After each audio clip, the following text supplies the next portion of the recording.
menakutkan. Baik dari hamba Tuhan, katanya pendeta, yang sudah menetapkan tanggal jam 12 Yesus datang, masuki masa penderitaan, penganiayaan. Belum lagi bicara dari orang-orang yang spiritualis, yang walaupun background Kristen, tapi berbicara tentang dunia spiritual dan melihat ke depan dengan begitu gelap. Belum lagi bicara paranormal, kejawen gitu ya. Dari yang Chinese, yang Buddhis, yang Muslim. Gitu. Ada banyak hal yang menegangkan dan menakutkan. Namun pada waktu kita sudah melewati 20 hari ini, sejatinya ada tantangan, ada pergumulan dalam dunia bisnis, gitu, dalam pemerintahan, di dalam kehidupan, tetapi so far so good. Gitu ya. Nah saat ini mari kita lihat Hosea yang keempat ayat yang keenam. Saya ingin membahas tema mengenal dan mengikuti Yesus dalam 2023 ini. Karena mengingat banyak orang yang berpindah jadi mualaf, apalagi kasusnya mantan pendeta gitu ya. Yang lagi heboh kemarin karena mantatin Alkitab dan menantang dalam 1 bulan yang akhirnya sekarang tepar. Hosea 4 ayat yang ke-6. Umatku binasa karena tidak mengenal Allah. Karena engkaulah yang menolak pengenalan itu, maka aku menolak engkau menjadi imamku. Dan karena engkau melupakan pengajaran Allahmu, maka aku juga akan melupakan anak-anakmu. Umatku binasa karena tidak mengenal Allah. Satu pernyataan yang begitu keras kepada satu umat pilihan Allah yang ritual agama jalan. Secara religiositas, kegiatan agama dalam korban pagi, korban petang, jalan. Semua hari-hari perayaan Yahudi jalan. Tetapi kritikan Allah begitu pedas.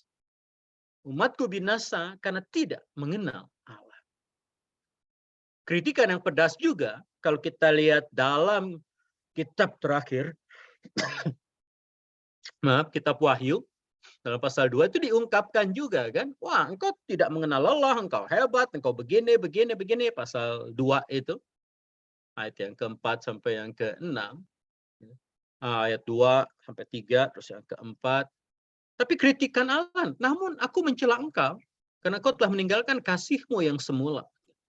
Jadi kadang di tengah kegiatan rohani yang begitu hebat, begitu kuat, ada titik rawan dalam kehidupan kekristenan.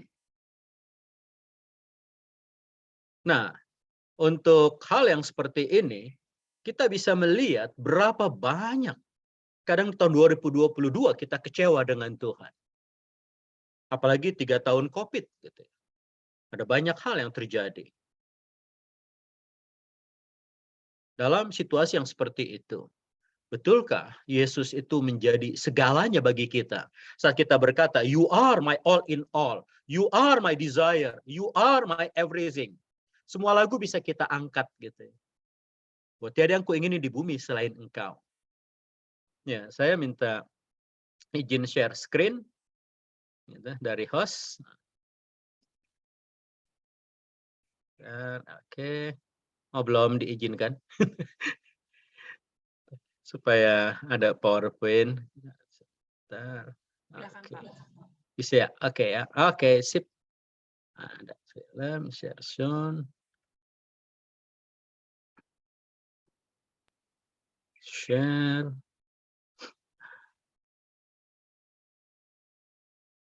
Oke. Ya, mengenal dan mengikut Yesus. Lukisan ini lukisan yang cukup baru dalam kekristenan karena baru muncul beberapa tahun lalu yang dilukis oleh seorang anak 8 tahun gitu. Seorang anak gadis kecil. Dan sangat luar biasa ia doa, ia puasa untuk tidak hanya mengikuti apa yang sudah ada lukisan-lukisan sebelumnya yang terkenal dari Rembrandt segala macam. Tetapi ia ingin seperti apa Kristus itu sesungguhnya. Namun pada waktu kita berbicara, orang sudah melihat wajahnya, itu belum tentu mengenal karena baru tahu. Dan belum tentu kalaupun sudah tahu bisa mengikut dia. Di dalam kekristenan, seringkali kita take it for granted bahwa kita sudah mengenal dia karena kita sudah baca Alkitab tiap hari misalnya. Karena kita banyak masuk klub gitu ya. WA group. Untuk apa? Tiap hari diingatkan baca Alkitab. 3 pasal, 2 pasal setiap hari. Saya pun ikut itu untuk mendisiplin diri. 3 pasal sehari. Nah dalam konteks yang seperti itu, orang masih berkata, oh ya kalau hafal banyak ayat Alkitab, udah kenal Tuhan. Belum, baru tahu. Nanti kalau sekolah teologi ya, itu pun baru tahu sistematika teologi ya, mengerti siapa Allah itu gitu ya, knowing about God gitu ya, tentang Allah, tetapi belum tentu mengenal pribadi Allah itu, sehingga kita tidak heran melihat ada orang-orang yang kehidupannya berantakan, walaupun di dalam performance di mimbar begitu baik, tapi di belakangnya bisa begitu rancu dan begitu hancur. Nah dalam situasi kehidupan yang seperti ini, kita juga melihat di sekeliling kita di jemaat. Ada banyak orang yang dulu begitu aktif, begitu baik, sekarang mulai mundur. Mulai tidak lagi kerasan, terlibat dalam kegiatan gereja, bahkan mulai mengurangi ke gereja. Dan yang lebih menyedihkan, saat saya melihat beberapa yang saya kenal dekat, yang awalnya begitu luar biasa, tapi kerohaniannya jebol satu persatu di tengah kehancuran keluarga.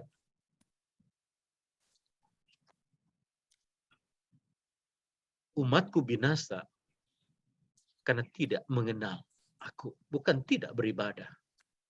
Bukan sekedar tidak teologis. Bukan sekedar tidak aktif pelayanan. Tapi basicnya itu untuk mengenal. Nah dalam konteks yang seperti ini, memang tidak mudah gitu lah. Kita dengar kesaksian orang begitu hebat, bagaimana Tuhan menolong, memimpin, berbicara. Tetapi pada akhirnya kita juga melihat, sebetulnya untuk saya pribadi, seperti apa dan bagaimana Yesus itu. Di tengah pergumulan, di tengah tantangan, di tengah ketidakpastian, di tengah beban berat pribadi kita, siapa Yesus sesungguhnya bagi kita. Karena tidak sedikit orang di gereja yang pada akhirnya kalau kita lihat datang ibadah, tetapi fokusnya pada handphonenya, bukan pada ibadahnya. Itu satu tantangan tersendiri.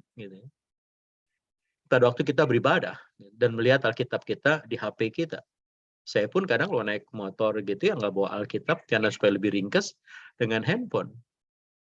Dan perlu mendisiplin diri even sebagai pendeta untuk tidak melihat notifikasi saat lagi ibadah.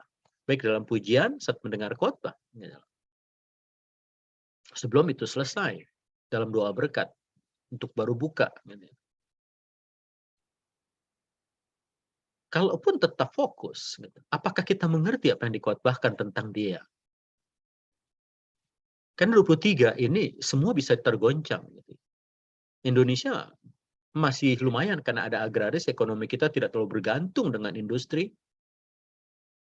Sehingga walaupun dunia bergolak, ya uang cash masih beredar di masyarakat, di grassroots agak lumayan. Saya tinggal di Sentul dan begitu ramai kehidupan. Begitu banyak kafe-kafe berdiri. Dan orang sampai ditolak masuk gitu untuk parkiran nggak ada padahal sudah ribuan meter dia punya lahan gitu. Nah, saya berkata gitu ya, wow, katanya lagi resesi tetapi sebagian orang di tengah resesi tetap bisa menikmati hidup dalam kemewahan karena satu porsinya juga lumayan gitu. Nah, pada waktu kita melihat kehidupan yang seperti ini dan kadang ketidakadilan yang terjadi, capeknya beban, pergumulan yang tak pernah selesai. Kadang kita berkata, why? Nah, disinilah pentingnya dengan siapa kita bersandar seperti lagu tadi. Kalau ku hidup bagimu. Sehingga kehidupan dengan Kristus memang idealnya selalu memuaskan gitu. Ada rasa cukup. Karena barang siapa percaya kepadaku, ia tidak akan lapar dan haus lagi, kata Tuhan. Dalam Yohanes 6 ayat 35 itu. Di dalam konteks yang seperti ini, waktu Yohanes melihat, lihat anak domba Allah yang menghapus dosa dunia, itu menjadi sesuatu yang luar biasa. No one like him. Nggak ada sesuatu yang bagi dia. Di tengah satu bangsa yang pagi dan petang mempersembahkan korban, mereka sangat tahu apa artinya waktu ditunjuk, lihat anak domba Allah yang menghapus dosa dunia. Artinya secara khusus, Yohanes Pembaptis tahu kalau orang itu adalah orang yang dipilih Allah untuk menjadi Mesias, untuk menjadi Kristus, menjadi juru selamat bagi manusia yang berdosa. Karena domba hanya dibesarkan, satu untuk korban, yang kedua untuk makanan. Nggak ada yang untuk peliharaan di rumah gitu. Seringkali di situ.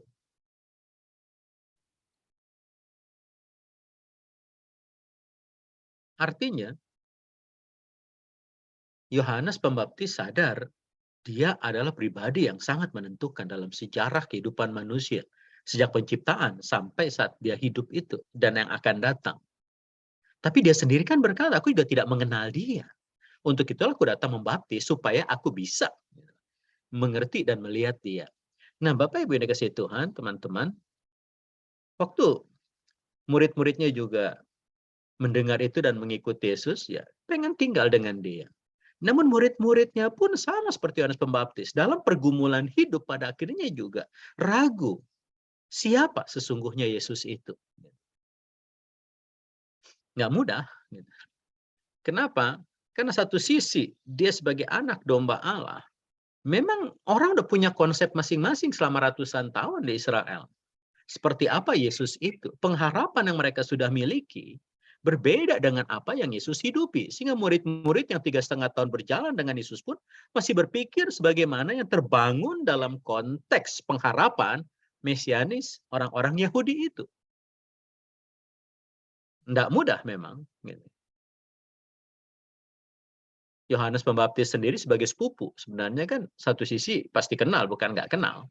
Karena ibunya Elizabeth pasti cerita betapa hebatnya kelahiran daripada Yesus itu. Tapi secara pribadi, dia tidak mengenal Yesus sebagai Mesias. Karena itulah dia datang untuk membaptis. Tapi saat dia di penjara, dia juga bertanya, walaupun yang berkata, lihat anak domba Allah yang menghapus dosa dunia. Dia sendiri ragu pada akhirnya, kok begini? Dan saat Yesus berbicara setelah kematian pemenggalan Yohanes Pembaptis kepada murid-muridnya, yuk kita ke Yerusalem. Karena tidak mungkin seorang nabi mati kalau tidak di Yerusalem. Jadi Yerusalem memang tempat pembantaian para nabi yang diutus Allah. Petrus berkata apa saat narik Yesus? Itu sekali-kali tidak akan terjadi. Gitu. Nyaujubilah menjalik, gitu. Amit-amit cabang bayi, jangan sampai terjadi. Itu nggak akan terjadi sama sekali dengan engkau. Berulang kali Yesus sudah mengingatkan dirinya datang hanya untuk mati menjadi penebus manusia berdosa. Akan dianiaya oleh para pemimpin, ahli Taurat, orang Farisi. Dan mati disalibkan. Petrus tidak nyambung sama sekali. Ya, murid-murid sudah bertekad bahwa dia berada di mana Yesus berada. Bukan kayak kita cuma seminggu sekali atau cuma baca Alkitab. Mereka berada bersama-sama dengan Yesus 3,5 tahun paling tidak. Toh sulit untuk memahami. Sehingga saat Yesus sudah bangkit sekalipun, Yesus harus satu persatu lagi ngumpulin dan mengingatkan bahwa ini harus terjadi, yang harus menggenapi kitab suci. Tapi setelah dijelaskan 40 hari waktu dia mau naik ke sorga, murid-murid disuruh berangkat ke bukit di mana mereka bertemu. Sebagian juga masih ragu-ragu. Sebagian masih menyembah. Dan kita melihat tidak sederhana waktu kita bicara mengenal Yesus. Jadi nggak ada sebetulnya yang mudah, baik zaman perjanjian lama mengharapkan Mesias, baik saat Yesus hidup sebagai Mesias di tengah murid-muridnya, dan kita hari ini di sini, semuanya juga tidak pernah mudah. Semuanya juga kembali untuk memiliki iman bahwa menerima apa yang Yesus telah kerjakan bagi dirinya di Golgota. bahwa kita mengerti Yesus secara utuh, pasti tidak akan kecewa. Tapi faktanya nggak ada yang komprehensif full mengerti. Kenapa? Pribadi Allah begitu agung, begitu dalam, begitu luas, kata Paulus, kita sulit untuk memahami. Bahkan kasihnya saja, satu atribut aja, satu sifatnya aja rumit. Nah, dalam situasi yang seperti inilah, kita mengikuti Yesus sebagai pribadi, Allah sejati, manusia sejati. Di satu sisi ia ditunjuk hanya sebagai, lihat, anak domba Allah yang lembut, yang gampang dibantai, dihina, diremehkan, dilecehkan, dimatikan, disalib. Sepertinya tanpa pembelaan apa-apa. Di sisi lain sebagai singa Yehuda, yang Pilatus pun ngeri saat dia berkata, aku ini pemimpin, aku penguasa di sini bisa melepaskan. Saya bilang, no, kalau tidak diberikan dari atas, kalau aku mau lepas juga gampang kok. Gitu. Ada 12 pasukan yang sudah menanti. Ketenangan, keseriusan, wibawa yang Yesus nyatakan di tengah penderitaan, penganiayaan, proses menuju pembantaian, penyaliban, membuat Pilatus tetap menuliskan, inilah raja orang Yahudi. Teman-teman yang kasih Tuhan, itu sepele sekali, tapi dari 3 yang dilihat di layar, kita sepertinya ingin Yesus selalu ada bagi kita, seperti singa yang melindungi, menjaga. Faktanya iya. Tapi seperti film Narnia, kita tidak bisa mengatur waktunya dia. Semau kita, sesuai kebutuhan kita, keinginan kita. Dia punya waktu sendiri yang selalu memberikan yang terbaik bagi anak-anaknya. Dan kalau melihat sejarah kehidupan kita sampai hari ini, kita lihat begitu banyak doa yang tidak dijawab oleh Tuhan, seperti keinginan kita yang kita doakan, tetapi Tuhan berikan yang terbaik, bahkan jauh lebih baik dari apa yang telah kita doakan setelah kita evaluasi kembali. Wow, kalau itu dijawab, berantakan hidup kita. Puji Tuhan, itu gagal saat itu. Mau tender, mau pacaran, mau merit, mau apa, gitu. Mau membeli sesuatu. Dan pada akhirnya kita lolos dari banyak penderitaan yang tidak penting. Tapi setelah lewat beberapa tahun, kita baru menengok, wow, ajaibnya kasih Tuhan itu. Ia melindungi, ia menjaga miliknya, itu pasti. Nah, keyakinan itu ya tak mudah. Jadi bagaimana mengenal Yesus? Anak domba yang tak bercacat dan tak bercela. Ada jalannya. Mari kita lihat pertama. Efesus 1, mari kita buka. Supaya kita juga buka Alkitab. Efesus pasal yang pertama. Ayat 17. Pertama, doa dulu memang. Tapi apa yang kita doakan? Ayat 17, 18, 19, 20. Ini modal dalam hidup 2023.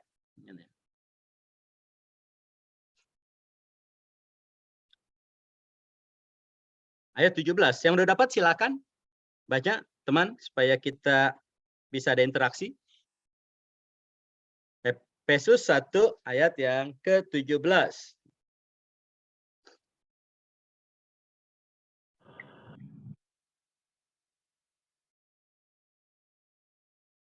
Siapa aja yang udah dapat silakan bacakan. Dibuka dulu mic-nya. Efesus 1 ayat 17. Dan meminta kepada Allah Sis. Tuhan kita Yesus Kristus, yaitu Bapa yang mulia itu, supaya ia memberikan kepadamu roh hikmat dan wahyu untuk mengenal dia dengan benar. Lihat, kita perlu berdoa dengan sungguh saat kita renungan, saat kita baca Alkitab, saat kita dengar khotbah atau pulang kita ulang lagi ayat dan baca lagi. Pertama meminta Tuhan, gitu ya, meminta Roh Kudus di sini paling tidak, karena dia membuka pikiran kita untuk mengenal dia dengan benar. Kenapa? Karena belum tentu orang kenal dia dengan benar. Salah persepsi. Dan itu yang menimbulkan kekecewaan. Karena kita pikir dengan doa, puasa, pelayanan, perpuluhan, kita bisa meres Tuhan melakukan yang kita mau. Faktanya tidak peduli Tuhan dengan itu. 40 tahun Musa pelayanan. Begitu luar biasa di padang pasir itu, padang gurun itu dengan banyak mujizat setiap hari. Pada saat Tuhan berkata, tak akan lewat sungai Yordan untuk masuki tanah perjanjian, dah lewat walaupun dia mau doa puasa sekalipun dan ngemis. Tuhan malah bilang cukup, jangan doakan itu lagi. Daud ngemis 7 hari untuk anaknya yang sakit sembuh karena dia yang berzina. Anaknya bukan yang harus jadi korban, tapi tidak, mati ya mati. Tak bisa berbuat apa-apa.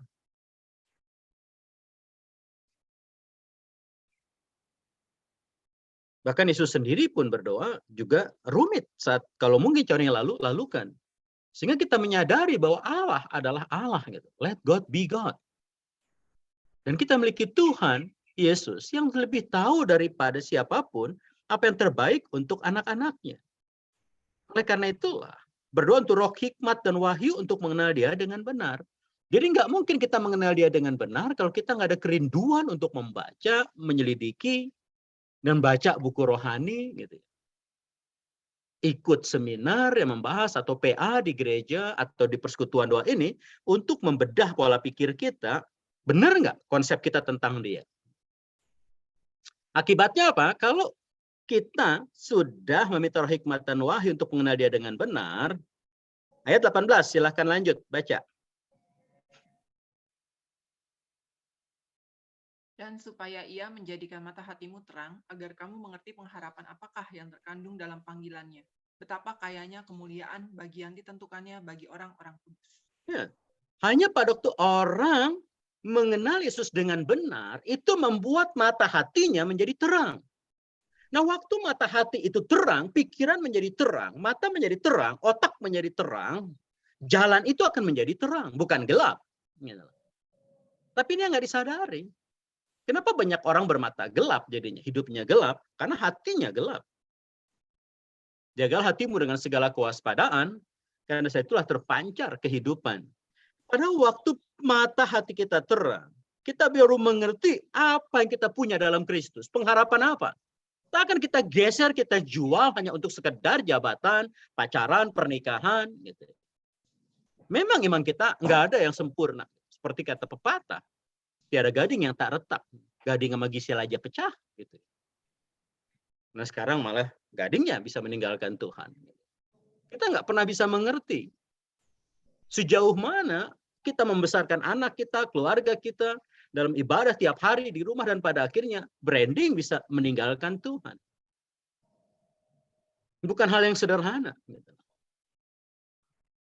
Dalam mengejar kebahagiaan, hanya di dalam Kristuslah pengharapan itu punya fondasi yang kokoh dan punya tujuan yang jelas. Kemana hidup ini kita bawa, keluarga kita bawa, pekerjaan kita bawa, usaha kita bawa. Di luar itu, semua bisa berantakan berat. Yang terkandung dalam panggilannya, betapa kayanya, perhatikan, betapa kayanya kemuliaan bagian yang ditentukannya bagi orang-orang kudus. Dan ayat 19 dikatakan, dan betapa hebat kuasanya bagi kita yang percaya. Sesuai dengan kekuatan iman kita, bukan. Pelayanan kita, bukan. Keuangan kita, bukan. Tapi sesuai dengan kehebatan kuasanya. Bukan iman kita, keberadaan kita, teologi kita. Dan ini menjadi modal yang besar untuk 2023 di tengah goncangan yang akan terjadi. Jelas peperangan sangat terus mungkin berlanjut. Bencana alam kita etalase bencana dunia. Tidak usah heran dengan gempa, tsunami akan terus melanda. Kita tidak tahu kapan giliran kita.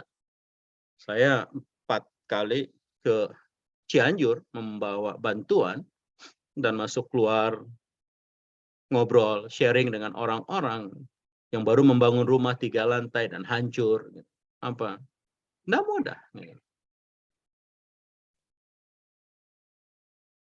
Dan itu yang menyakitkan, di sebelahnya bisa nggak tergores sekalipun itu rumah. Retak sedikit pun tidak, itu kokoh berdiri. Gitu.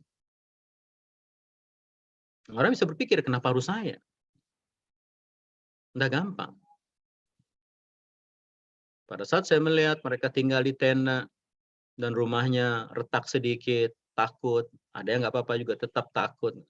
Saya cuma ketawa aja, saya bilang, bro, rumah gue pecah udah sejengkal, gue ketawain doang. Gue bilang gitu sebelum rubuh. Nggak kan? Kenapa? Kita hidup dengan Tuhan kok. Kita tahu kalau ini diperkenankan terjadi, pasti ada rencananya yang indah. Persoalannya satu, kita kenal nggak sama pribadi itu. Kalau tidak, kita akan selalu kecewa di setiap pergumulan dan tantangan hidup ini. Nah, ini teorinya. Sudah berdoa? Sudah, tapi kan doa dan bekerja. Jadi apa yang harus dikerjakan setelah kita berdoa minta roh hikmat dan wahyu untuk mengenal dia dengan benar? Nah, ada langkah yang harus kita lakukan di 2023 yang makin keras. Tapi bukan berarti itu tidak mungkin dilakukan. Kita lihat dalam 2 Petrus 1, saya akan bacakan dari ayat yang ketiga. Gitu ya. 2 Petrus pasal 1, ini akan sangat menolong untuk langkah-langkah ini tetap kita jaga di level manapun kita berada sekarang. Lihat ayat yang ketiga, 2 Petrus 1. Karena kuasa ilahinya telah menganugerahkan, bukan akan ya, telah menganugerahkan kepada kita segala sesuatu yang berguna. Sudah dianugerahkan, sudah segala sesuatu yang berguna sebagai domba di tengah padang rumput yang hijau. Dia baringkan kita dengan air yang tenang di situ, dengan gada dan tongkat yang menjaga kita. Well prepared semuanya. Untuk hidup yang saleh. Untuk hidup yang saleh. Oleh pengenalan kita akan dia. Jadi mengenal Tuhan secara otomatis menjaga kita untuk bisa hidup benar, hidup kudus, hidup saleh. Dan itu membawa keluarga kita dalam koridor yang aman. Di luar itu, hancur sudah. Yang telah memanggil kita oleh kuasanya yang mulia dan ajaib. Kembali kuasanya itu mulia dan ajaib.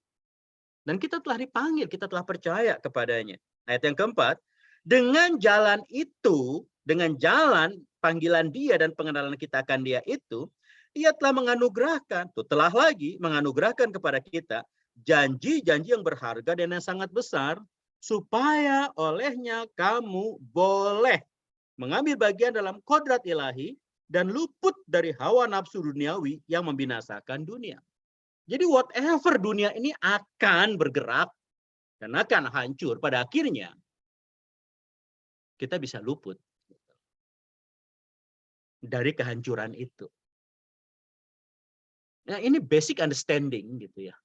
Menjadi pagar untuk otak kita sadar whatever pergumulan dalam pekerjaan, dalam keluarga, dalam kehidupan, dalam kenyamanan di tengah banyaknya isu bencana, kita bisa lolos. Ayat yang kelima, justru karena itu kamu harus dengan sungguh-sungguh berusaha untuk menambahkan kepada imanmu kebajikan. Jadi bukan hanya kita beriman kepada Yesus dan pengenalan kita makin kokoh karena hidup dalam ketaatan pada firman, namun jadilah orang baik, tambah kebajikan. Karena banyak orang susah. Jangan terlalu pelit. Jangan terlalu menghemat, tapi juga jangan boros. Di sini perlu hikmat, mana yang kita perlu belanja, mana yang tidak. Mana yang kita perlu bantu, mana yang tidak. Karena banyak orang menipu. Tapi jangan keraskan hati saat kita melihat ada hal yang harus kita lakukan. Itu yang pertama, tambahkan kebajikan. Setelah kebajikan, supaya jangan dibohongi, ditipu orang, dan kita merasa ini cukup, nah, tambah pengetahuan. Tambahkan pengetahuan tentang kehidupan, tentang Yesus, tentang masyarakat, tentang lingkungan. Tetapi banyak orang belajar teologi bisa menjadi sombong, self-righteous. Ya, karena belajar filosofi, teologi, psikologi. Selalu berpikir, I know what you think, you don't know what I think. Akhirnya jadi self-righteous, merasa benar sendiri. Dan itu sangat mengerikan bagi orang-orang yang berteologi ya, punya konsep yang begitu sistematik. Karena itu, tambahkan penguasaan diri. Semakin kita belajar, semakin tak banyak mengerti apa-apa. Saya bersyukur bisa mengenal banyak macam teologi dan agama gitu. S1 saya di I3 Injili, S2 saya ambil Master Counseling, Master Divinitas di Reform, yang Calvinis, lantas ambil MTH-nya juga di SCT Wesley gitu ya, yang Armenian keras. Dua kutub yang begitu berbeda. Untuk memahami dengan guru-guru yang mengajar yang liberal, yang nggak percaya Alkitab itu firman Allah, gitu kadang dari STT di Jakarta ini, gitu. Hanya mengandung, jadi banyak hal yang kita percayai, mereka nggak percaya. Tapi mereka juga orang-orang baik kan. Kita melihat, wow, tidak mudah. Walaupun sudah profesor doktor, penulis buku, belum tentu bisa mengenal dia dengan benar. Karena setelah penguasaan diri, tetap tekun. Karena kita berpikir, gue puluhan tahun kok gini-gini aja. Tekunlah mentaati firman Tuhan, tekunlah melayani Tuhan, tekunlah mengasihi Tuhan dan berbagi hidup dengan sesama, baru muncul setelah itu kesalehan. Dari kesalehan inilah sebetulnya ada rasa puas dalam kehidupan kita. Karena ketekunan menghasilkan 3 hal. Utuh, sempurna, dan tak kekurangan suatu apapun. Menurut Yakobus. Setelah kesalehan, baru ada kasih kepada saudara seiman dulu, baru pada semua orang. Ya kadang kita lebih gampang bantu orang yang tidak dikenal daripada bantu yang saudara seiman. Saya selalu mengingatkan gereja, tolong bantu saudara seiman dulu. Kita jauh-jauh bantu-bantu orang, poster sendiri di gereja nggak dibantu. Security sendiri di halaman nggak dibantu. Atau jemaat sendiri juga berantakan dan kelaparan, nggak dibantu. Tapi kita keliling di jalan-jalan ngasih nasi bungkus ke orang-orang yang nggak dikenal. Nggak salah, enggak, tapi nggak terlalu proporsional. Kenapa? Yang dalam lingkaran sendiri kehilangan kesempatan untuk menikmati kasih kita. Ayat 8 silahkan baca yang sudah dapat, karena ini menjadi sangat menguatkan kita.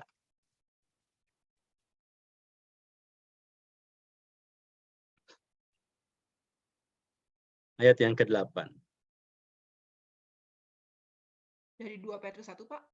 Ya, 2 Petrus 1 ayat yang ke-8 ya. Sebab apabila semuanya itu ada padamu dengan berlimpah-limpah, kamu akan dibuatnya menjadi giat dan berhasil dalam pengenalanmu akan Yesus Kristus Tuhan kita. Lihat, baru gitu setelah itu berlimpah-limpah ada, baru dibuat Tuhan kita menjadi giat dan berhasil dalam pengenalan kita akan Tuhan. Kalau itu nggak muncul, semua teori ayat 9 dikatakan, tetapi barang siapa tidak memiliki semuanya itu, artinya nggak punya iman yang kokoh, nggak ada kebajikan, kebaikan, nggak mau belajar tentang Tuhan, nggak ada pengetahuan, nggak ada penguasaan diri, nggak ada ketekunan, nggak ada kesalehan, apalagi kasih, ia menjadi buta dan picik katanya. Lihat ayat 9 itu. Ia menjadi buta dan picik karena ia lupa bahwa dosa-dosanya yang dahulu telah dihapuskan. Bahwa ternyata semuanya itu kita lakukan karena rasa syukur kepada Tuhan. Ya, ternyata menjadi pengikut Kristus bukan hanya teori. Satu sisi mari berdoa, satu sisi mari bekerja. Dan apa yang dikerjakan? Sederhana. Yang didoakan sederhana kan? Kita berdoa untuk apa? Roh hikmat dan wahyu. Apa yang kita kerjakan? Tambahkan kebajikan. Yuk, pelajari lagi Alkitab, satu dulu lebih dalam, beli buku rohani gitu ya. Lihat film dokumenter ataupun tentang kebenaran Alkitab. Belajar untuk tekun, belajar penguasaan diri, ada kesalehan, rasa cukup, rasa puas hidup dengan Tuhan, dalam kekudusan, baru ada kasih untuk menjadi saksi Kristus dimanapun kita berada. Nah, saya berharap ini menjadi penolong bagi kita untuk kita menjadi giat dan berhasil, dan itu menjadi modal hidup di tengah dunia ini. Nah, seberapa keras kita untuk berjuang untuk hidup, itu tergantung pada pergumulan kita masing-masing. Tapi jangan menyerah. Apapun yang kita ingin lakukan, jangan menyerah. Karena Tuhan punya rencana yang indah di setiap tahapan, di setiap kehidupan. Bahkan di tengah krisis kehidupan, selalu ada sisi di mana Tuhan membuka sesuatu yang indah. Jadi jangan takut menghadapi beban, pergumulan ke depan. Tuhan akan menolong. Dalam COVID ini 3 tahun seperti yang saya pernah sharing, 95% saya nggak punya pelayanan waktu. Tapi disitulah saya juga bisa selesai sekolah untuk TH-nya, kehilangan tanah 1.500 meter nggak ada penggantian gitu. Rumah juga retak, pada satu sisi bisa hidup dan menikmati. Saat sekarang dengan banyak membantu orang-orang yang ke rumah juga, saya berpikir kita nggak pernah mengerti hari esok. Jalani hari ini secara maksimal untuk kemuliaan Tuhan. Hidup bagi Dia. Dan jangan menyerah. Saya kembali serahkan kepada yang bertugas. Saya stop share. Thank you. Terima kasih Pak Risio untuk firman Tuhan yang dibawakan. Menguatkan kita ya. Saya lanjutkan untuk yang akan membawakan pengumuman untuk Tongam dan dilanjutkan dengan doa syafaat oleh Mbak Sandra dan ditutup oleh doa berkat oleh Pak Isyo. Suaranya kecil nggak kedengeran, Sis? Oh, Ya, ya, Baik, ya, Shalom ya, Bapak sekarang Ibu. lebih tinggi.